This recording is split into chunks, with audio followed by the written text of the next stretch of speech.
Bismillahirrahmanirrahim. Assalamualaikum warahmatullahi wabarakatuh. Selamat pagi Ibu dan teman-teman sekalian. Di sini kami dari kelompok 1 akan mencoba mempresentasikan review artikel jurnal dengan judul Metagenomik. Perkenalkan saya Fitri Syamsia bersama rekan saya Mbak Arina Aulia Zaimatu Zahro akan mencoba memaparkan hasil diskusi dari review jurnal dengan judul Analisis Metagenomik Lintas Bioma berdasarkan analisis komunitas mikrobatana dan atribut fungsionalnya. Artikel ini didapatkan dari jurnal PNAS atau Proceeding National Science of United States of America dengan judul asli yaitu Cross Biometagenomic Analysis of Soil Microbial Communities and Their Functional Attribute yang ditulis oleh Noah Ferrer et al. Dan dipublikasikan pada tahun 2012. Penelitian dalam artikel ini dilatar belakangi oleh suatu studi yang menyatakan bahwa biodiversitas tidak hanya ditentukan oleh keanekaragaman dari spesies tumbuhan dan juga keanekaragaman dari spesies hewan, namun juga ditentukan oleh keanekaragaman dari mikrobia. Ada beberapa aspek yang menjadi concern dalam penelitian ini. Yang pertama yaitu mikroorganisme tanah. Sebagaimana kita ketahui bahwa mikroorganisme tanah ini memiliki peran penting, terutama dalam mengatur kesuburan tanah, kesehatan tanaman, dan juga perputaran unsur hara yang meliputi karbon, nitrogen, atau unsur hara lainnya. Seperti yang diungkapkan oleh Jacobi et al. Pada tahun 2017, yang menyatakan bahwa dalam ekosistem alami, sebagian besar nutrisi terikat dalam molekul organik. Untuk mendapatkan unsur hara tersebut, maka suatu tanaman bergantung pada mikroba, karena mikroba memiliki peran untuk melakukan depolarisasi dan mineralisasi. Aspek yang kedua yaitu perbedaan bioma. Para ahli ekologi menggambarkan perbedaan yang tampak pada suatu wilayah menunjukkan keanekaragaman hayati pada wilayah tersebut. Begitupun dengan keanekaragaman mikroba.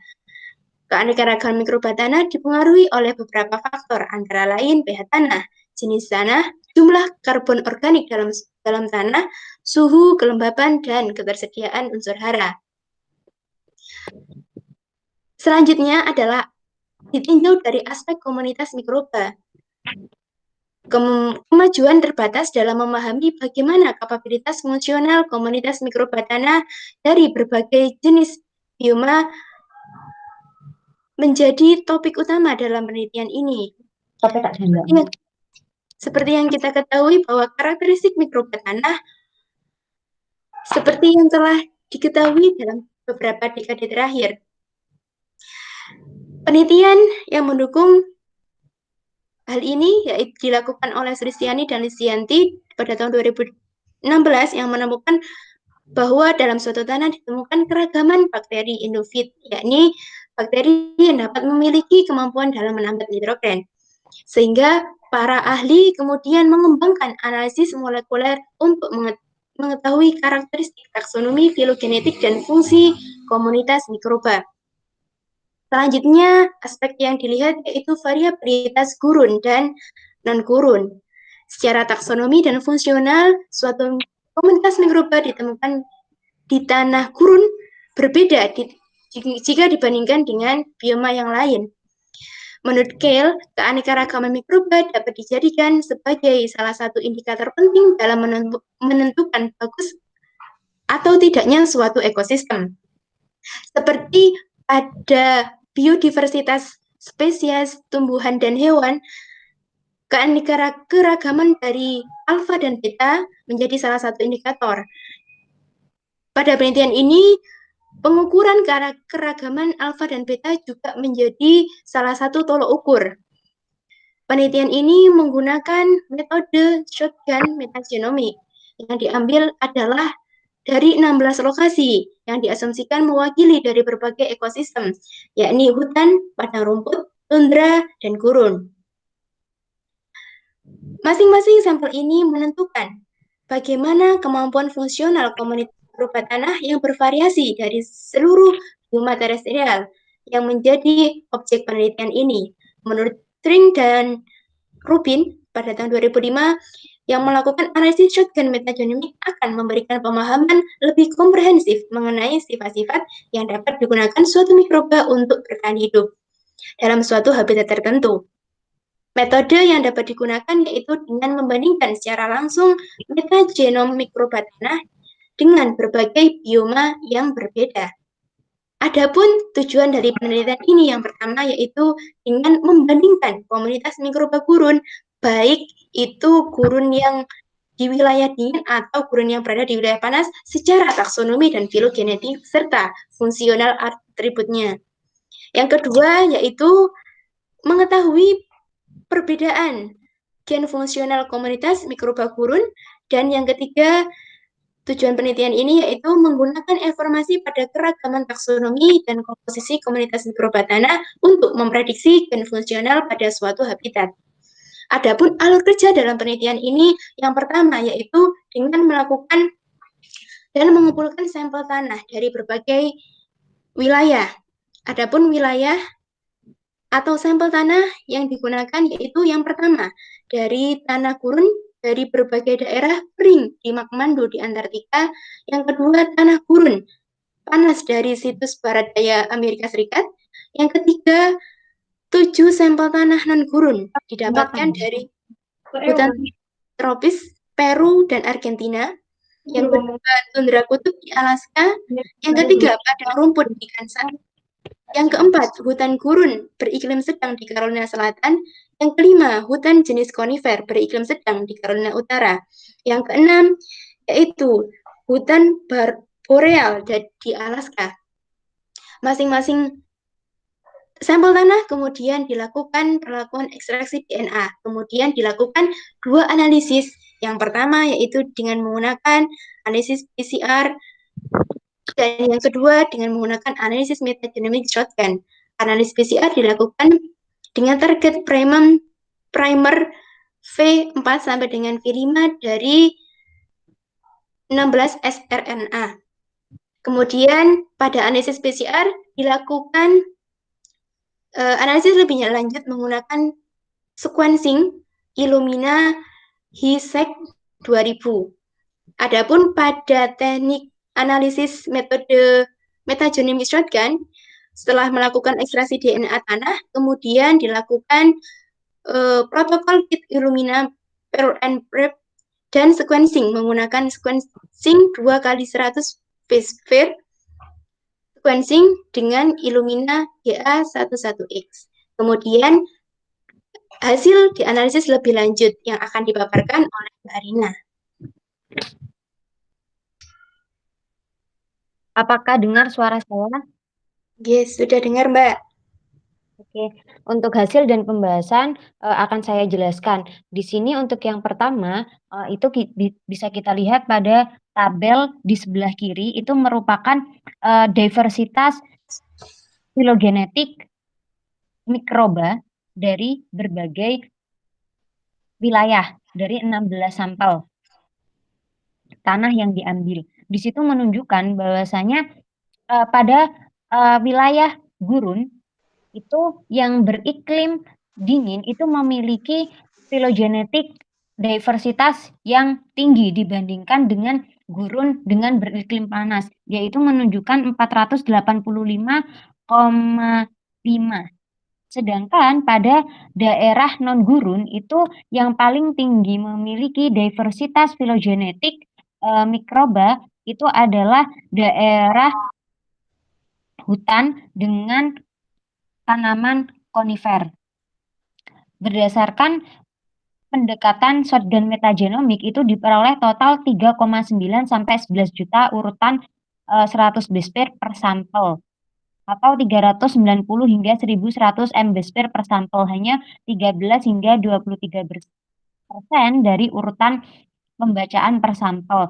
Adapun mayoritas pembacaan metagenomic shotgun pada tabel di sebelah kiri itu berasal dari bakteri yang mana dapat ditunjukkan oleh analisis pembacaan RNA subunit besar dan subunit kecil atau SSU yang diperoleh dari data metagenomik, yaitu antara 78% dan 96% baik SSU atau pembacaan LSU yang ditetapkan pada taksa bakteria atau archaea. Di sini menunjukkan bahwasanya hasil metagenomic shotgun pada bakteri dan atau archaea itu menunjukkan hasil yang stabil, baik dari habitat gurun dengan iklim yang panas dan pada habitat gurun dengan kondisi iklim yang dingin, begitu juga dengan habitat non-gurun.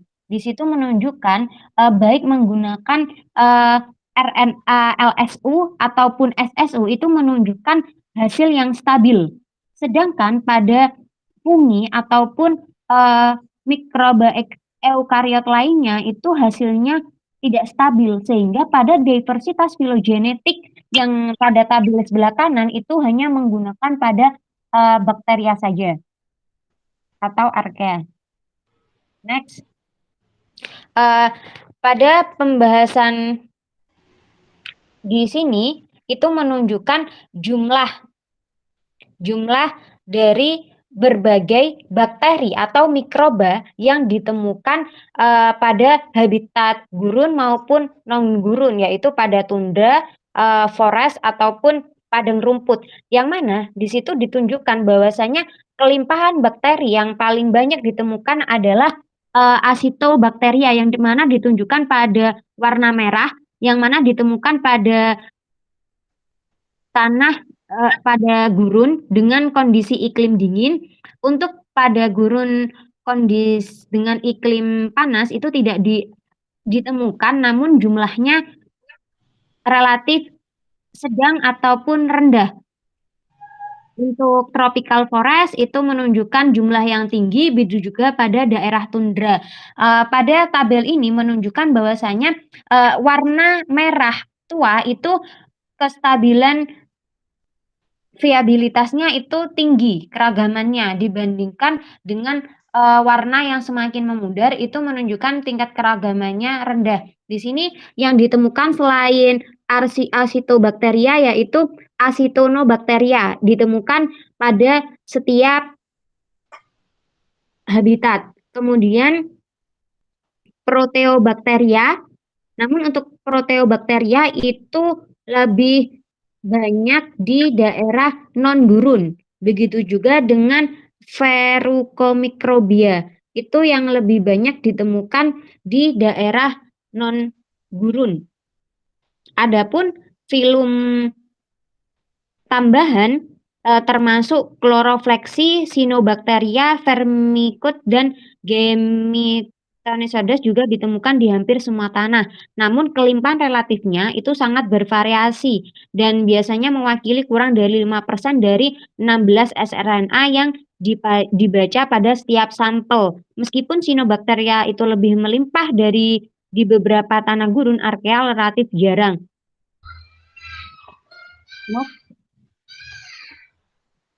Berikut merupakan perbandingan struktur komunitas yang ditentukan melalui pendekatan amplikon, shotgun, dan metagenomik.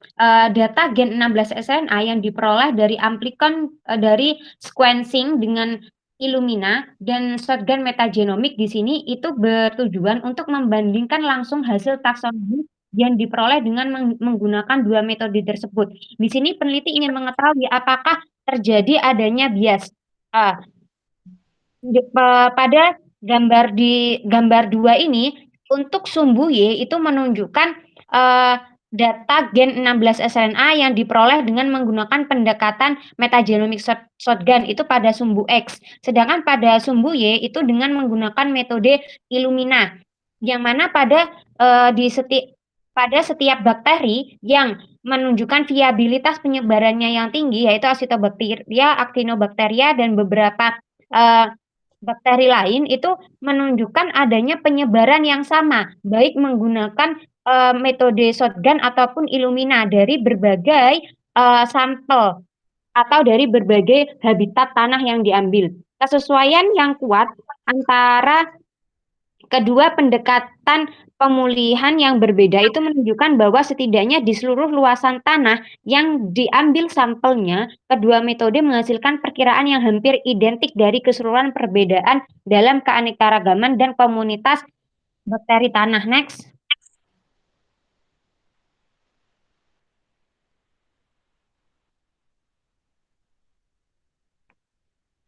Kemudian ketika kita melihat pola keragaman berdasarkan keragaman alfa dan beta, bahwasanya kita tahu untuk keragaman alfa itu merupakan spesies yang ditemui dari suatu habitat, terdiri dari beberapa spesies yang merupakan checklist suatu spesies yang dijumpai pada suatu habitat tertentu yang secara geografis itu tidak terlalu luas.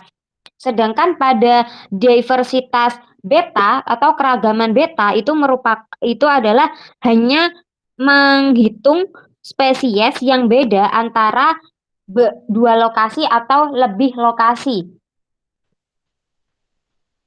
Di situ pada grafik sebelah kiri itu merupakan keragaman alfa, yang mana pada keragaman alfa itu ditunjukkan bahwasanya dengan regresinya yaitu 0,44.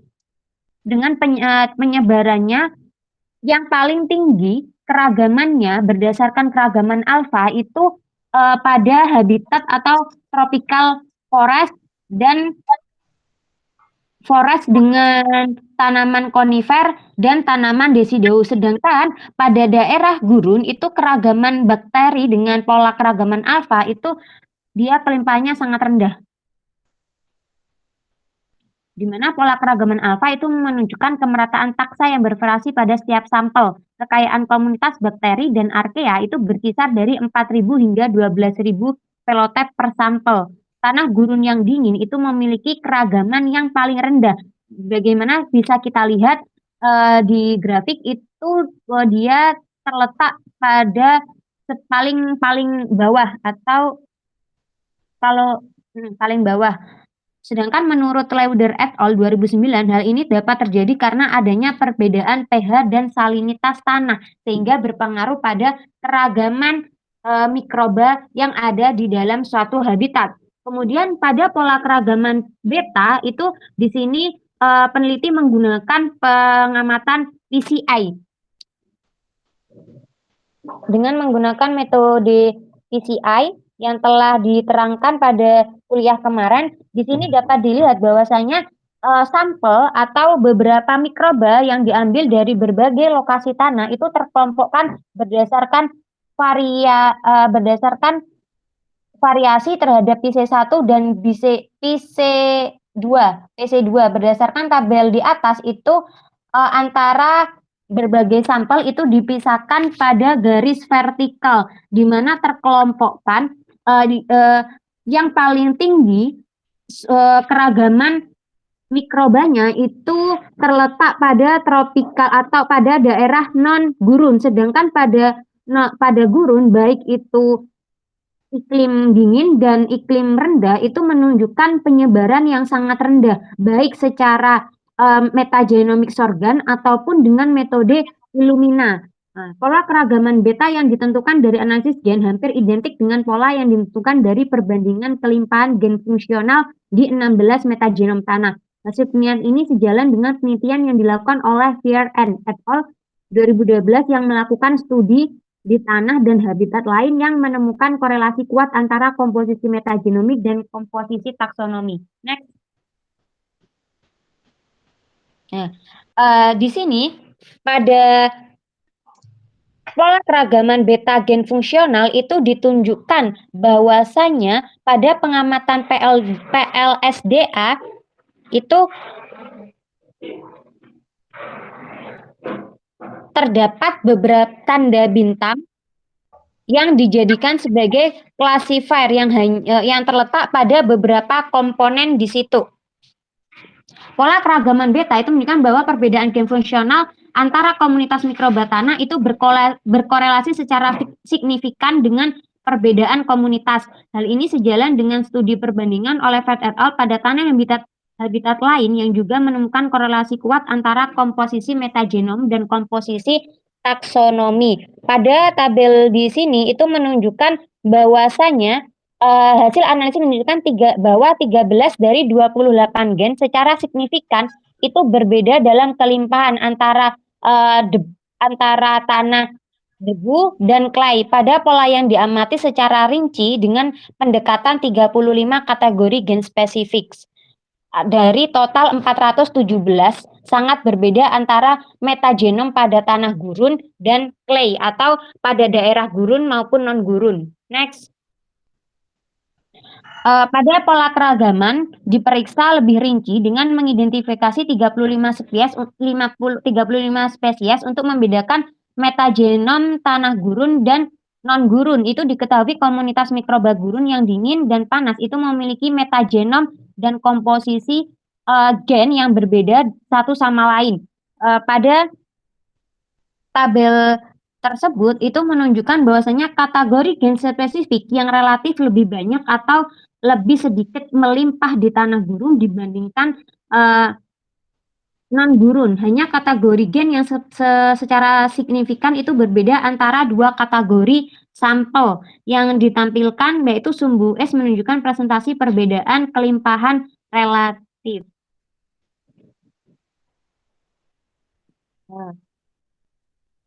Perbedaan fungsional gen pada tanah, gurun, dan clay itu berhubungan pada fungsi metabolisme, yang mana berhubungan dengan kondisi unik dari gurun, seperti kelembapan dan biomasa tanaman yang lebih rendah, seperti jumlah gen yang berasosiasi dengan nitrogen, kalium, dan metabolisme sulfur pada tanah clay lebih tinggi dibandingkan tanah pasir. Tanah clay di sini merupakan tanah non-gurun, sedangkan pada tanah gurun itu memiliki jumlah gen yang berasosiasi dengan dormansi, sporolatin, protein stres, dan metabolisme asam amino yang relatif lebih banyak.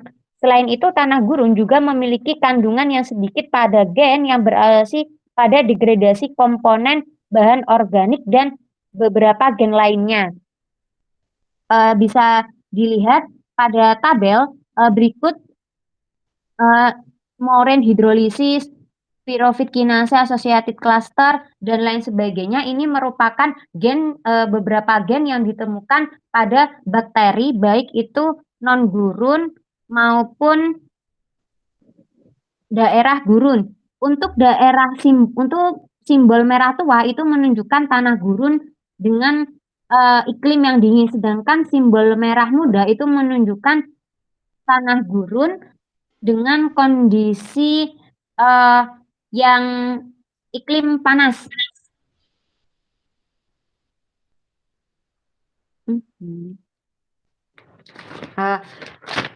Dari tabel tersebut itu menunjukkan bahwasanya produksi marine hydrolysis itu telah disebut ada beberapa gen, yaitu marine hydrolysis, di mana marine hydrolysis ini berkaitan dengan interaksi antagonis antara mikroba dan berbagai pertahanan antimikroba. Di tanah gurun, pada kondisi kurang kondusif untuk pertumbuhan mikroba, adaptasi yang meningkatkan persaingan mikroba mungkin kurang penting daripada adaptasi yang memungkinkan presentasi sel di bawah kondisi lingkungan yang merugikan atau kemampuan untuk merespon dengan cepat. Next. Nah, ini merupakan salah satu sampel tanah di gurun dingin. EB026 itu memiliki diversitas fungsional yang lebih tinggi dibandingkan dengan tanah lain. Hal ini dapat terjadi karena memiliki susunan gen yang lebih luas, memiliki asosiasi dengan fotosintesis dan jalur fiksasi karbon, yang mana gen utama yang berbeda secara signifikan pada jumlahnya itu pada gurun panas, gen yang berhubungan dengan metabolisme karbohidrat dan senyawa aromatik relatif itu lebih banyak. Hal ini itu dipengaruhi adanya komposisi dan variasi kondisi lingkungan yang berbeda. Hanya 3 kategori yang secara signifikan itu berbeda dalam kelimpahannya antara komunitas gurun yang dingin dan komunitas yang panas, gen yang terkait dengan metabolisme karbohidrat dan senyawa aromatik. Pola ini selanjutnya didukung oleh penentuan kelimpahan gen fungsional pada tingkat resolusi yang lebih tinggi.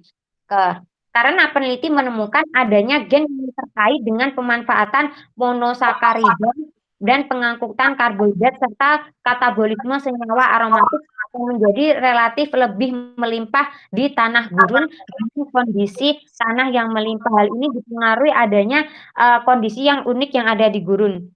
Next.